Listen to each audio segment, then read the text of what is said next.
online entrepreneur. I'm so curious about the breadwinning, because while I'm all about women power, women, certainly exerting themselves in a way that allows them to show up at their best, that word was very intentional. And I know it was intentional. So I want you to tell me why. Tell us why.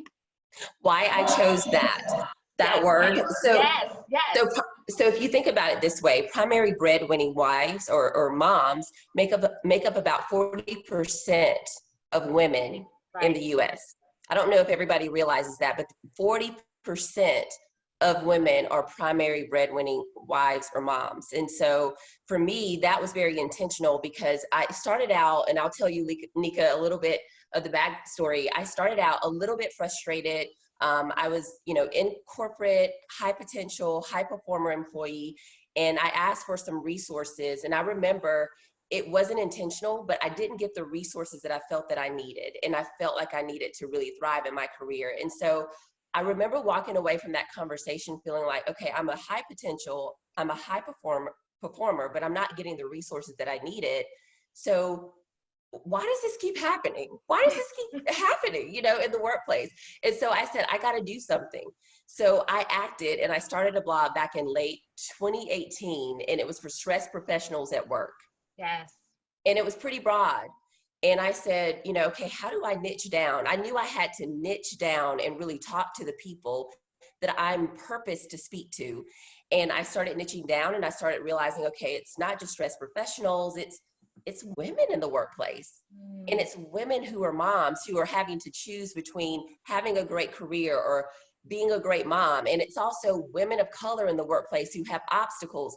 And I heard someone say this the other day, that the more difference you have in terms of the ideal and what you see in the workplace as the ideal, the further you are away from that, whether you're a woman of color, whether you're, any type of underrepresented group, the more obstacles and barriers you're going to have.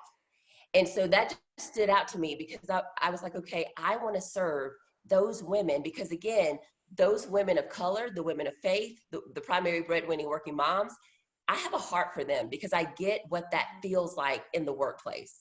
Right. And I understand what they're having to navigate.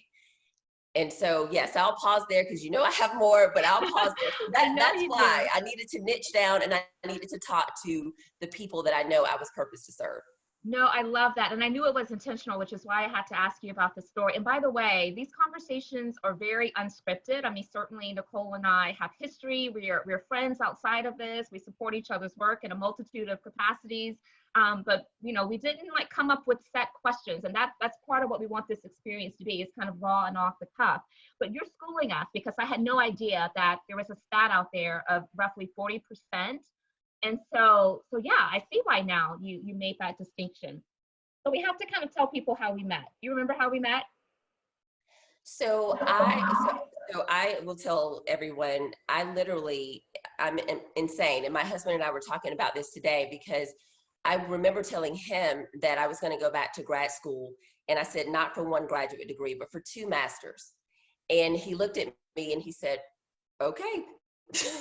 Just said, okay. And I'm like, oh my gosh, what am I doing?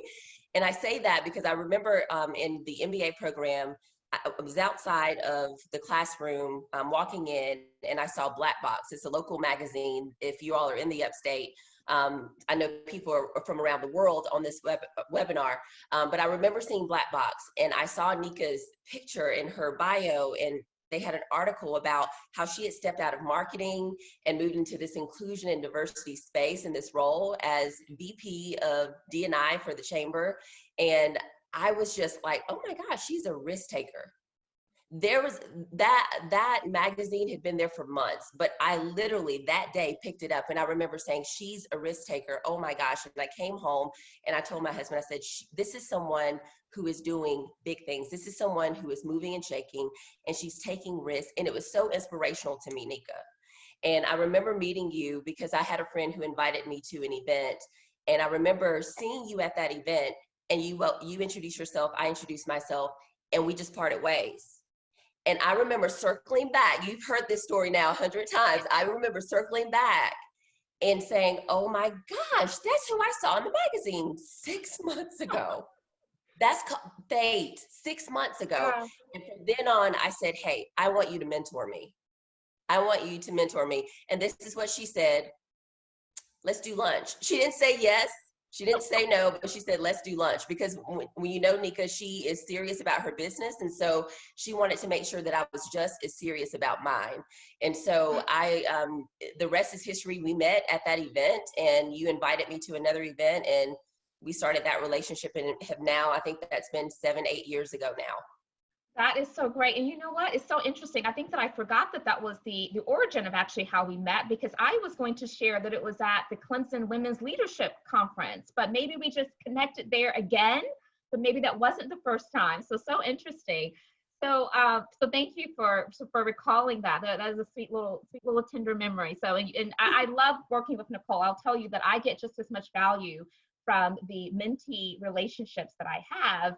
And I always say that I walk away better off, having learned a lot. And so when you talk about someone that really leans into the power of having people in your tribe and that mentor-mentee relationship, you are the epitome of that. And I have learned just as much from you, Nicole, which is why you're here as my co-host today.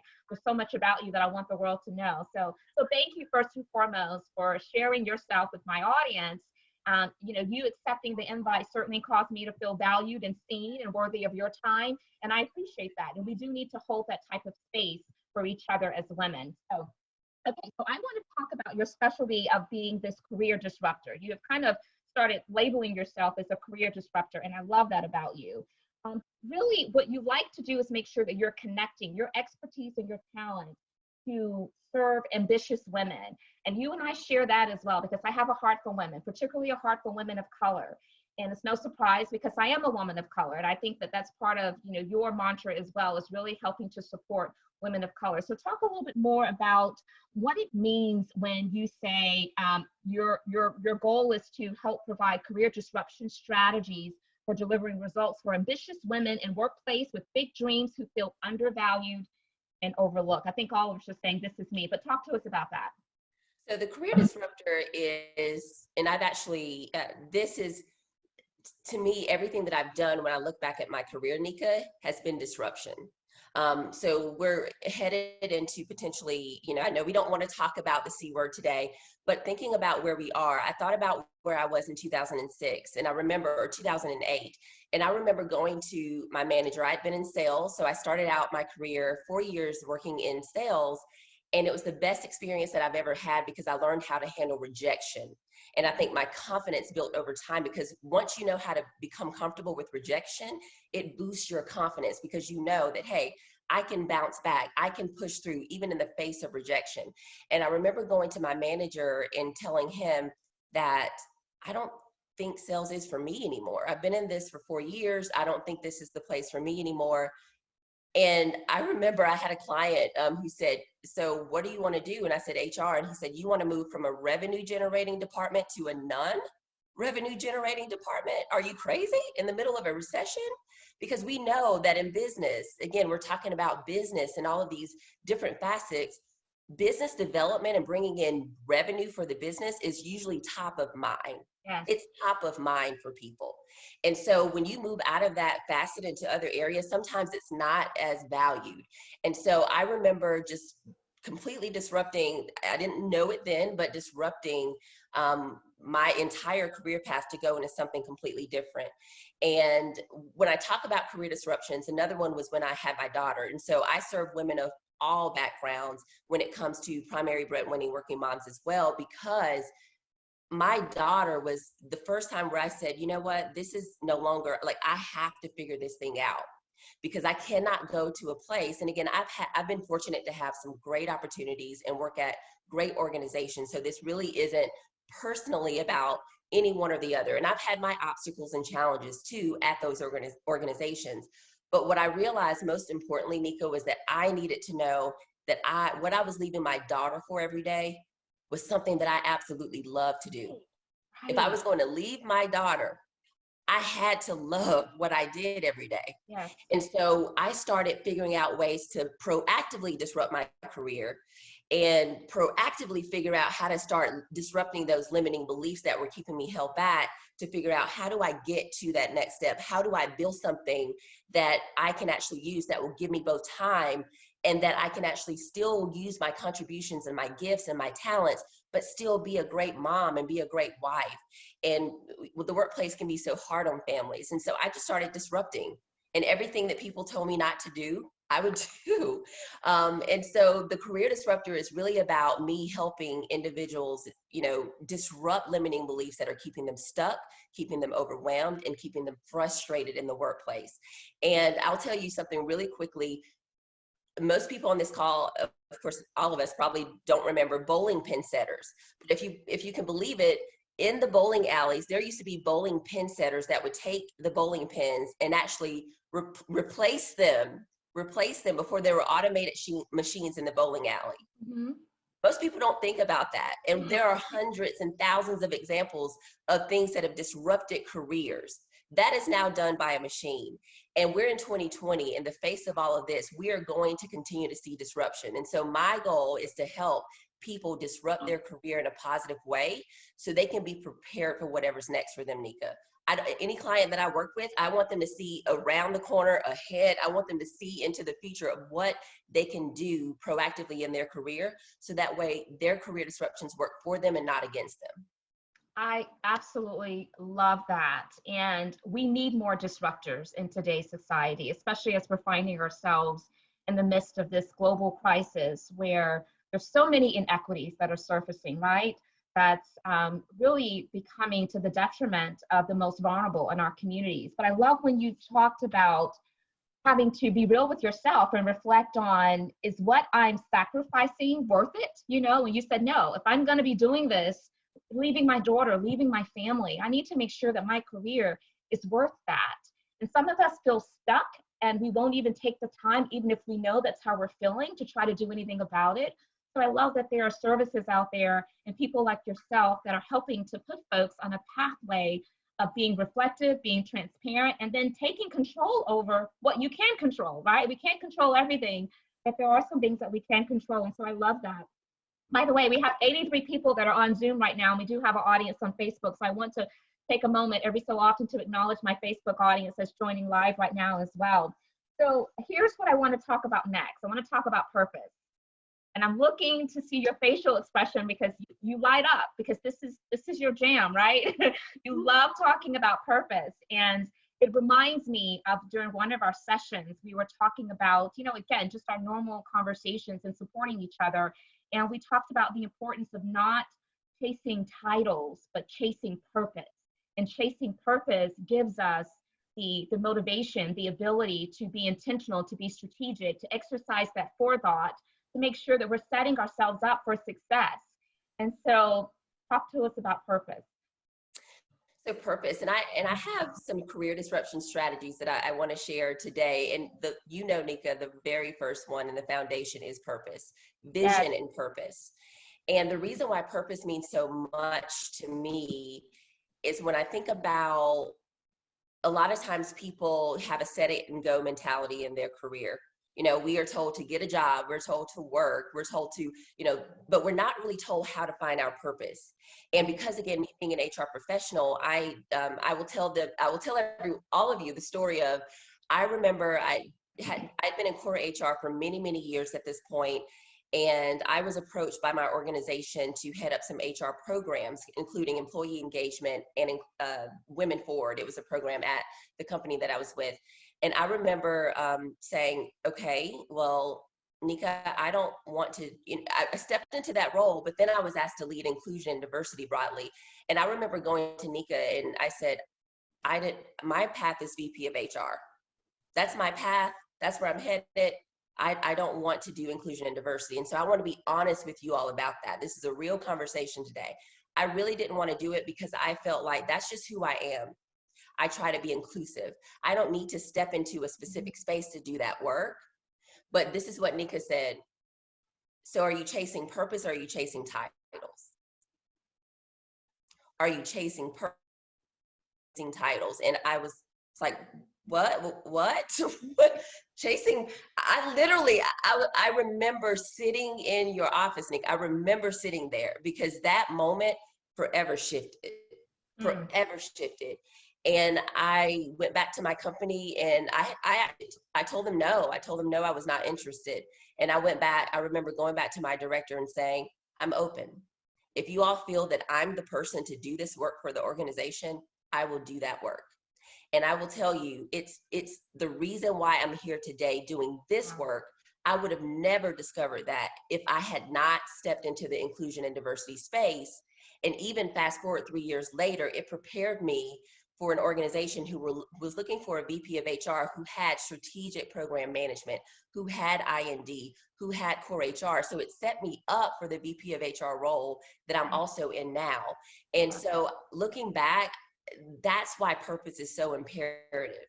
And purpose is really about who are you meant to serve.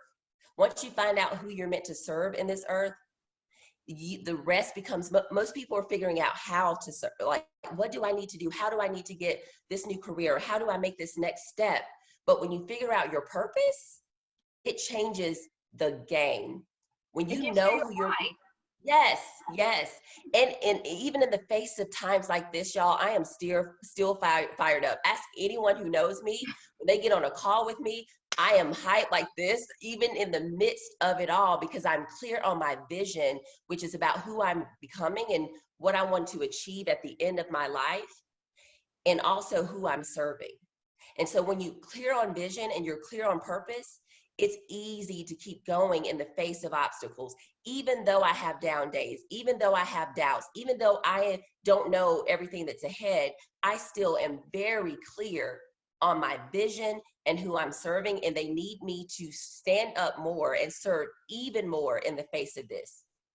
So I love that. And I feel like we have to stay right here for a moment because this is so good. There's a question in the chat room. What is advice that you can share for mapping roles that lead to your purpose? This is coming from Leslie Duncan. Thank you, Leslie. Hi, Leslie. So mapping roles that lead to your purpose, it's really trying to figure out, what have you enjoyed in the past? What are some of the things that lit you up? For example, I mentioned IND. That was the most exciting role that I've ever had in corporate. The most exciting role, but it was also the most difficult because we're talking about shifting old, traditional belief systems and value systems. And so it's really meaningful work, but it was very tough work to try to shift and try to get people to understand and be curious. And so what I would say to map different roles is think about all of the roles that you've had in your career and what lit you up. And it could be outside of work. What are some things that you're doing now that you're like, I could do this all the time? Again, I look back, I have a group of friends who I remember out of college, we started creating, like I said, hey, I'm reading this book called Work with Passion. This was back in 2006. There's this book called Work with Passion. Y'all want to read it with me? And they said, well, yeah, sure. And we would meet once a month to talk about this book and work with passion. And I remember one of my friends saying recently that, oh my gosh, Nicole, you've been coaching, you've been doing this career thing forever. Like, this is you. But I had to literally step back and figure out, what am I purpose to do? What have I enjoyed doing the most? What are the things that have excited me the most in my career and my life? And it literally, over time, reflecting on those answers, you will know. I love that. One of the things that I also recommend, and you and I went through this exercise, is for women, men, whoever that's trying to, again, identify their purpose, their why, is to do a personal strategic plan. We find it fits for all the organizations that we are a part of to, go into the boardroom when we all are able to do that, right? Prior to COVID-19, with our markers, our flip charts, the mission, the vision, we'll tear it apart, rebuild it. But we don't do the same for our own personal lives. That is where you can have that quiet, reflective time to think about your goals, what you want, long-term, short-term, and really define your why. Because anytime that you get on a path where there's so many distractions and you could get off of the path that's leading you towards your why, if you know what that is, at least it can, start to get you to realize it and get back on track. And so I'm a big fan of personal strategic planning completely. So thank you for your question, Leslie. So certainly feel free to use the chat for some additional questions, because we are going to be opening up the line at some point in time. We'll even have you to address your question live if you like, and to add to the discussions.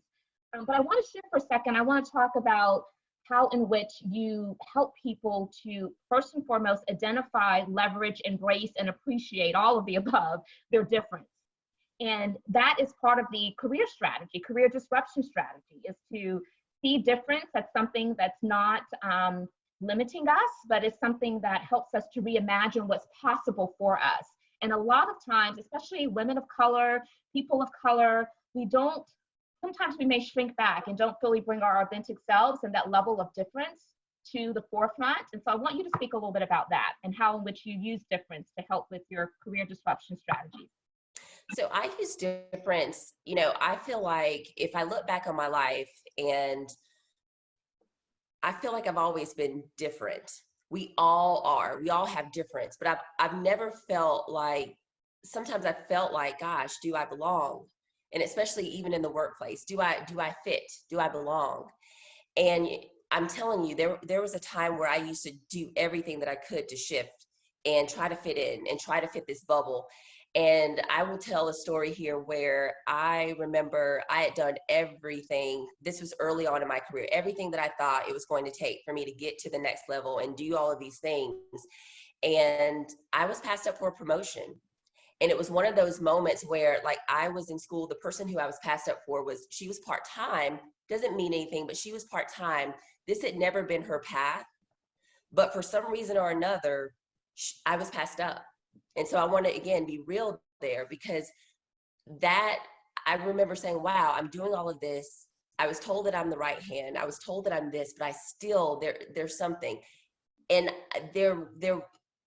we can justify in our minds, or people can say, but when I see others, I told someone this before, that when you look at people who are rising in the organization, sometimes you're like, well, gosh, I need to be perfect to get to that next level. I gotta quiet my difference. I gotta dim that light. I gotta be something else and put on that mask, which I know we've talked about with covering. And Nika, I kept covering and covering and covering and covering who I am, covering my faith, covering, my gender, covering all these things that I thought, gosh, I don't want people to see me as different. What is it about me? Right. And I remember the moment when I shifted and I said, you know what?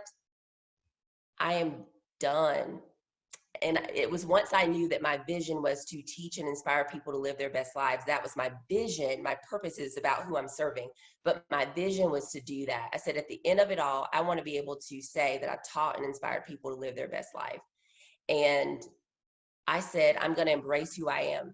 And so I started showing up authentically, because within my vision, it says renowned, authentic leader that teaches. So again, as a part of my value set, authenticity is huge for me. Yes. And the reason I recognize that, y'all, is I'm a nonconformist. I'm just going to admit it. I'm a nonconformist. It's hard for me to try to fit in these boxes. And once I started challenging the status quo, Nika, I actually started realizing more opportunities. People started drawing more to me because I was more of myself. I didn't quiet my voice in meetings anymore. I spoke up. I used my voice. But I had several people that I have to give credit to. I had a manager who saw something in me and said, what do you want to be? This is at another organization. What do you want? And I said it, and she said, well, you can do that. And I believe in you. And I want you to advocate for that. And so again, it was such a powerful way for me to just start being me and just start saying, I am not going to fit into a box. And I want everybody else who feels that way to, embrace who they are. Because again, Nika, this in the work of inclusion and diversity, most people want to celebrate similarities. Most people want us to get together and talk about commonalities and, but it's the differences that keep people stuck in the workplace. It's the differences that damages relationships. It's the differences. It's not our similarities to each other. It's how we're different. And so I want to leverage that difference to really see the true value of inclusion and the true value of what I can contribute in the workplace. And so that's what difference is to me, and why it's so critical that we start to leverage those and not push them down. So I am like jumping inside. I know I have to stay stationary for the purpose of the Zoom call, but this is so good, Nicole. It's so good on so many levels. You just said a mouthful, and it's way too much to unpack.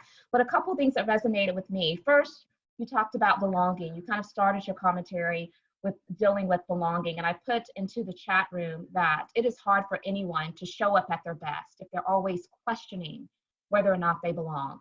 Do I belong here? Am I valued here? Does my voice matter? Can I contribute at a high level? If they're questioning whether or not they belong, then, which a lot of us as people of color, women of color, we do, then it's hard for us to show up at our best, which means that we're not giving our organizations their best. And that's why we're even in this career mode, right? The other thing is, you mentioned and you gave accolades to your manager who was an ally for you, right? We all need that. And we need to be allies for others, and we need to be allies and be advocates to protect the full turf of the lived experiences of people of color, those that are most vulnerable, especially as it relates to the workforce. And the last thing that you said, and I want you to comment on this, is you talked about perfection. That is that's a demise for us, because I always say that we need to strive for progress and not perfection. Perfection is a confidence killer. It really, truly is. And we have to realize that just as people who are trying to navigate the world, because it will cause us to get off our game, to not bring our best. And I went to your website, and I'm not surprised that you brought up the whole perfection thing, because on your website, you have this statement: you don't have to be perfect or have it all figured out to start. And that is the mentality of a lot of us. There's even like a Harvard Business Review study that talks about how when men go and they look at a job description, if just, one or two things on there they are competent in, it's like, yes, I got this in the bag. I'm going to go and I'm going to apply for it. But for women, if we can't check every single box, we won't even go for it. And so there's something to be said for how can we now balance our thinking and our mindsets to where we don't have to feel like we need to be perfect. And I think that's something that women struggle with. So I want to give you a chance to respond to that while I look in the chat room to get some questions from others, but please share with us about that. So how do you shift to thinking about, how do I eliminate the need for perfectionism? At the end of the day, none of us are. We're not perfect. Mm-hmm. And if we're constantly striving for perfection, we're going to exhaust and burn out. And that's why so many people are exhausted and burn out, because they're literally trying to be perfect. And I think what set me free, I failed to mention this earlier, Nika, what set me free was that I actually started to realize that I couldn't please everybody, and I had to stop striving to be liked by everybody.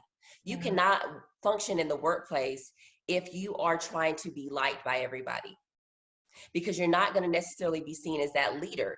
You may say, oh, yes, I'll do this, but at the end of the day, you may not. There's always going to be somebody that we're going to disappoint. And I think it was Oprah who said, you cannot lead a successful life without disappointing some people. So at the end of the day, if you're striving to please everybody in your career, in your life, then you are going to end up frustrated and disappointed. It's not about, again, it's not about being discourteous or being rude or being this is about, how do I show up as my full authentic self, knowing that I also want to extend grace for those who also need to show up and need to fully embrace who they are. Because our creator, when you dim your light for somebody else, you're basically saying, hey, the light that the creator has given us is not worthy of being seen. And so, Nika, so many people, I think it was Beth Ruffin, she talks about worthiness and not begging people to see her worth. Yes.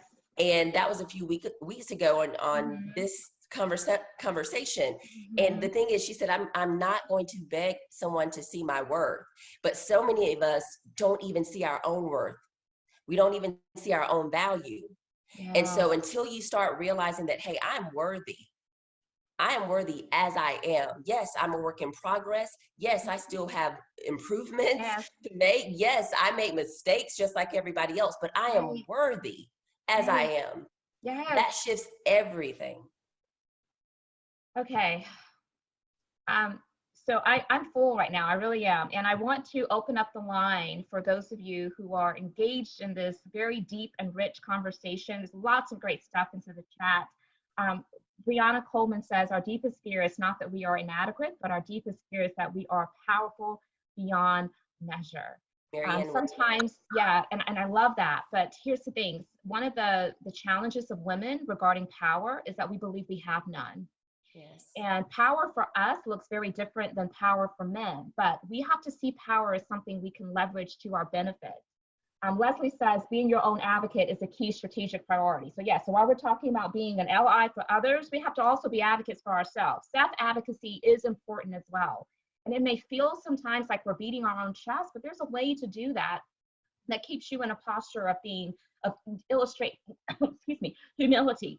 Excuse me. So this is a good time, because I'm choking, to open up the line for somebody to jump in and share some comments or a question. Would anyone like to unmute themselves? Hi, Nicole, it's Leslie Duncan. So thank you for your response earlier. You really have filled me up too. There's just so much. I'm like, yes, to everything that you're saying. So thank you and Nika, for putting this this platform together for us to talk through these things. Because one thing I most recently came across in my own life is that putting the mask on and trying to be perfect for upper leadership and always deliver, 100%, the best marketing. I'm in marketing, so the best campaign, the best outcome, and all these things, thinking that it's going to get me that promotion. It's going to get me, higher visibility for new opportunities. But what I most recently learned is, yes, it gave me that exposure, but they only wanted to rally around that Leslie can get the job done, right? And I decided that, yes, that's part of my brand, but that's not the only part. So I started to have my one-on-one discussions with my manager to really talk through, hey, here's the value that I'm adding on top of getting it done that needs to be seen. And I strategically walked her through my end-to-end process and where I was showing influence in different leadership ways. And finally, she became on board. She became my advocate. And now she's working on my behalf to help me, get new opportunities. So when I put in there being your own advocate, it's okay for us to get the accolades and people to, yeah, but if you understand your value and your light and what you bring to the table, don't let people pigeonhole you into one corner. That was just so powerful for me. So just thank you.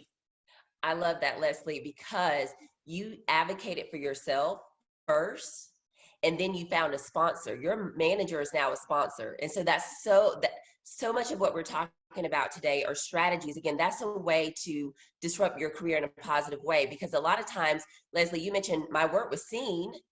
I felt like I was contributing. But hard work doesn't get us. I always tell people, and they're like, what are you saying? Hard work is not enough. Right. Hard work is not enough. I want you all to raise your hand if you feel like you've worked hard. All of us. Yes, you worked hard. But has that been able to get you to the level that you want to be? Right. Raise your hand if you feel like, yes, hard work was enough. No. Usually it's not. Hard work alone will never do it. You have to have someone with influence at the table advocating for you. And that's usually a sponsor. And you earn that, Leslie, through your work. Right. And so many times we sit back, we're waiting for someone else to recognize you. I see Dana on the call. I see Shayla on the call. I see Venetia on the call, my namesake. I see Matisha on the call. I see several people on the call. And I want you, again, I'm just calling out names because I want you to know that at the end of the day, you have worked very hard, but people may not see your work. You have to be able to advocate for yourself. And so, Leslie, thank you for sharing that, because that is the key. Sponsorship is the key. And it's hard to do that just by saying, hey, you have to be able to tell people what you're doing and how you're adding value, especially in the midst of these times. I want to revisit that, because especially right now, people have to see how you're contributing in your role at work. Right. If they don't see value and they don't see how you're contributing and they don't see potential, that's an issue. I'm an HR professional as well. That's going to be an issue if they don't see how you're going to contribute and how you can add value and what your potential is. And you have to have those relationships built and be in communication so they know what you're contributing. Hence, essential versus non-essential, which by the way, this will be a whole nother conversation on a different day, but we need to find a better way of how in which we are labeling people, because I feel like all of us are essential. But yes, you don't want to be disposable. That's not about your title or your position. It's about your value that you bring to the organization. So again, we have a live Facebook audience, and I want to take a question now from someone that's watching live on Facebook, and that's Stacy Gardine. Many of us probably know Stacy, but her question is, how do you navigate a complete shift in the direction of your career as a business owner? So and pivoting. Nicole, you can take that, but I also want to, and Nicole, you'll start, but I also would love to welcome anyone on this call to unmute themselves to share, but we'll start with you, Nicole. So pivoting your business right now. How do you navigate a complete shift in the direction of your career as a business owner? Is the question. How do you navigate a complete shift in your career as a business owner? So if you're trying to shift, if I understand the question, if you're trying to shift into becoming a business owner while you're navigating, you know, a full-time job, it's step by step. It's trying to figure out, okay, what is my ultimate goal, and how do I, it's a lot of work. I mean, after hours trying to figure out, how do I build things? Do I need a website? How do I build that? And also, what type of products and services am I offering? And I don't know if I'm quite answering it correctly, so let me know. If you're trying to shift into business for yourself, it's a totally different animal. You're going to work just as hard as you worked in corporate, but it's a different type of satisfaction from that work. And so I think navigating that really is about, do you feel like you can add value outside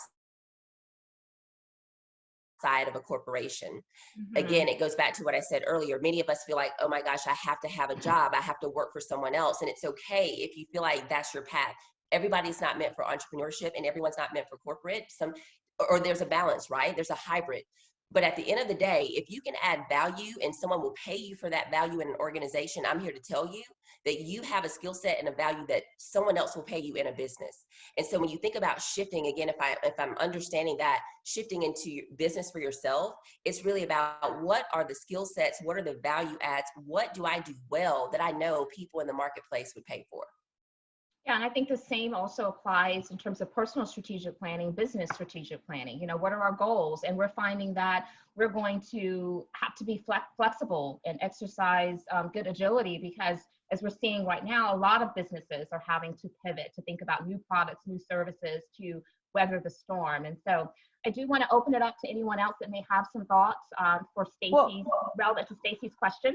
Well, one of the things that I think is really important is for us to really understand our own backgrounds and our own experience. A lot of the times as we're trying to make a change, we start to try to reinvent the wheel, and we start to come up with a whole list of things that might really be very far outside of our expertise areas. And a lot of the times, if we mine our own experience, courses you took in college, projects that you worked on early in your career, you'll often find that that gives you a lot more to help you in a pivot or in a career transformation. No, that's good. Thank you. Thank you, Famia. Anyone else or another question? Feel free to unmute yourself and pose your question. Yes, go ahead. One of the things that I think it's important. Introduce yourself, please. Hi, this is Edris Tucker. I'm a financial coach for Community Works. One of the things that I think is really important in making a transition is preparing. A lot of people decide, I want to start a business, and they want to run out there and do it tomorrow. And that's not necessarily the best way to go. A lot of times, if you're going to start a business, you're going to need some capital for that business.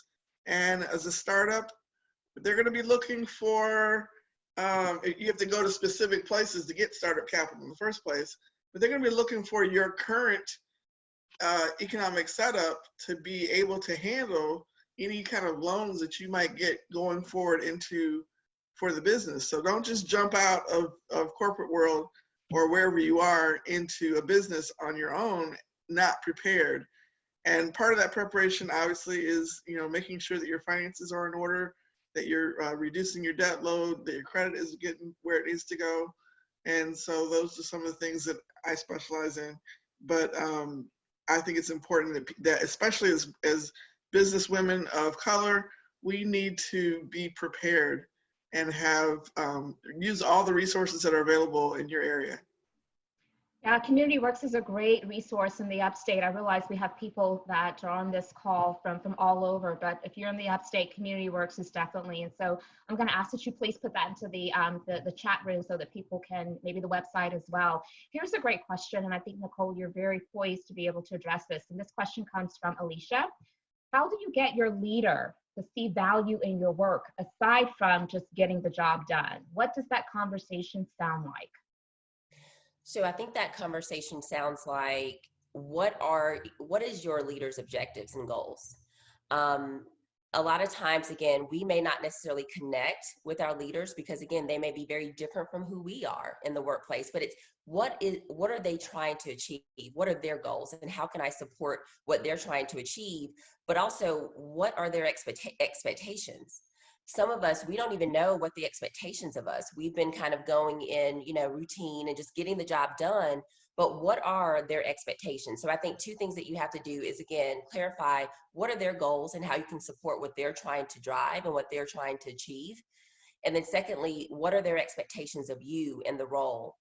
And then thirdly, I call it's a valued versus valuable activity. Sometimes we're doing things that are not truly valued in the workplace either. So we may think, gosh, this is valuable for me to work on this report, or this is valuable for me to do X, Y, Z, but it's not really valued. And so it's trying to figure out what are the activities when people are looking for that next level.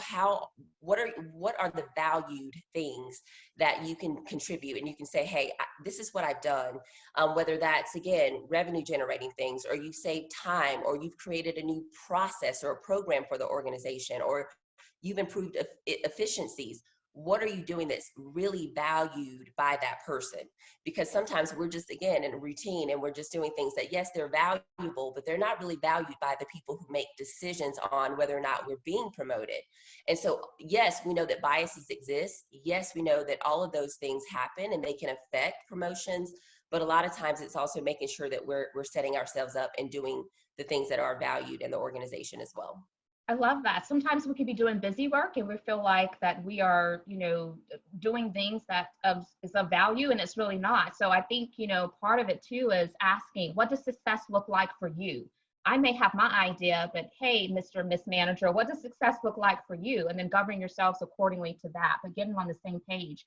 And I want to just kind of challenge something for just a second, because the question was positioned as beyond just doing your job. And I think that's important distinction. Nowadays, in order to really differentiate ourselves in the marketplace, it's not about just going in and doing your job and leaving. You're having to be intentional and proactive to find, where can I go above and beyond and add value? I tell my kids all the time, I expect you to make good grades, right? And so we don't reward our kids for making good grades. We reward our kids for doing things above and beyond, like reading books, learning a new skill, that sort of thing. I think the mentality for a lot of leaders and managers applies in the workplace as well. So I do want to go back to Stacey's question in all fairness, because she's given us some additional clarification. So Stacey is saying, to clarify her question, in relation to COVID, if your industry has been devastated, how can you begin to pivot when the business you own has been potentially changed forever? I'll lead in, and again, this will probably be the last question we'll take today, but I want to offer some others the opportunity to chime in as well to Stacey's question. But I'm in this mode right now. And I think that a lot of us are in this mode right now. I think that as we pivot, we still cannot abandon our why and our ultimate end goal, which is growth for our business. And it may be that executionally, how we get there is going to look different. I have introduced a number of different products and services that I know are going to be really important for this season. Some may carry on past COVID-19, which would be great, but some may not. So I think that as we're trying to weather the storm, we need to be intentional to consider, what are the needs right now? What's relevant right now from a product service perspective? And it may be vastly different from what's on our strategic plan that we drafted up, years ago for our business, and be agile enough to kind of pivot with that. Would anyone else like to unmute themselves and to add into that discussion? I would like to speak. My name is Shannel Stallworth, and I am in the same industry as Stacey. So I am a photographer too, although we both have different niches. But what I've decided to do because of course our job or our career requires us to have contact with individuals, is to pivot over into the education portion of it. And Stacey is very, very talented. So I know that there are skills that she has that up and becoming new entrepreneurs or photographers, even if it's just at the hobbyist level, skills that they don't know yet, that they can benefit from her. So to utilize this time being at home to create educational content that can then be bought from up and coming photographers that may know less than her. And they are out there. It is a market for that. That's great. I love that. I have seen so many different innovative, creative ideas come out of business owners who have had to pivot. And so it's definitely possible. And I'm rooting for all the businesses that are on this line, especially all those businesses of color, because it is hard already outside of COVID-19. So on top of that, additional complexity, it makes it, the state of minority business even more vulnerable. But I'm rooting for us. We're going to get through this crisis. We're going to get to the other side, and we're going to be better off for it. So I have probably 60 seconds left, but I want to thank each of you for joining this conversation. It has been so rich. I wish we could continue on. The hour just gets away from us way too fast. Again, feel free to put your contact information, maybe your LinkedIn information in our chat room. Let's try to continue this sense of community among each other if you desire to do that. But I want to now thank our co-host today. Nicole, you have been awesome. And I want to give you the last final remarks. What do you want to leave us with as we go into this weekend that's going to make us better? And Nika, you and I talked about this. So I do want to invite people, if you want to do a vision statement exercise, you can go to theNicoleAndrews.com/vision and download the exercise. Again, that's the Nicole, Nicole, Andrews.com/vision. And that will take you into where you can download a free vision statement exercise. And I'm going to be following that up with a webinar to really guide you through how to create your ultimate vision. So I would say the last thing that I want to leave people with, Nika, is mindset. We didn't really get into mindset, but a lot of times our mind is what holds us back. So whatever is happening right now, don't let your mind defeat you before you can even start. Don't let your mind defeat you before you can even start. So focus on what's ahead. Focus on what you have in front of you. Clarify your vision. And again, I'm here to support you with that. But focus on that. It's like a roller coaster. Once you get on, you're afraid. You're at the beginning of that line, but once you get on and once you get off, you're like, I want to do that again. And that's what life is about. And so it's how do we capture that fear? And that comes through acting. So you have to take action and you have to just go for it, even in the face of fear. So I hope that all of you found this inspirational today. And I just want you all to know that we're both very honored that you all spent your time here today. But don't let your mind defeat you, because that's where it starts. You can't do anything else if you've been defeated by your own mind and your own thoughts. That is so incredibly awesome. So with that, there's nothing left to say, but have a great weekend. And hopefully we'll see you back here next Friday at 11 a.m. Thank you so much. Bye-bye.